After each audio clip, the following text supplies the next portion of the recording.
While other people are thinking, I don't mind jumping in to toss in 2 cents to answer that question, Hal. I'm a teacher as well as a legislator, and I've been a teacher a lot longer than I've been a legislator. And I have taught from textbooks, and I also have not taught from textbooks. And I've taught in public schools, although mostly I taught in schools that were not public schools, where the curriculum was teachers were given the freedom to develop the curriculum beyond whatever the textbook offered.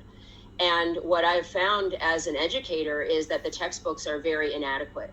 And if you have educated teachers who have the flexibility and the freedom to expand the curriculum to bring in things beyond whatever shows up in the textbook, you're going to have better educated students. For example, I used to teach at Akimo Mountain School for 6 years. And I taught students from all over the US who came to study and work as they were winter sport athletes.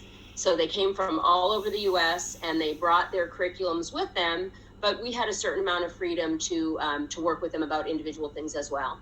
And without exception, when we were reading textbooks and there were huge holes in what was being offered in textbooks, I would veer from them. You know, when we would read about World War II and all it was talking about was battles with the Nazis, and there might have 1 or 2 lines about Japanese internment camps, I would take a couple of days out of class and we would do research and focus and look at the fuller story.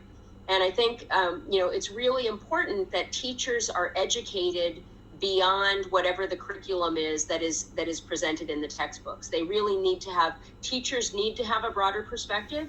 And they also need to teach their students to be critical thinkers. So instead of just teaching them whatever's in the textbook, they can give research projects and say, you research this topic, or you find the topic you're interested in.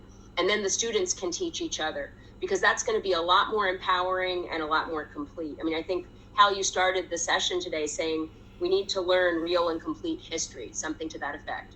And we're not going to get that from the textbooks that come from Texas. But we can get that with teachers and students exploring and learning together with a wide variety of materials and having a chance to discuss and process what comes up in the classes.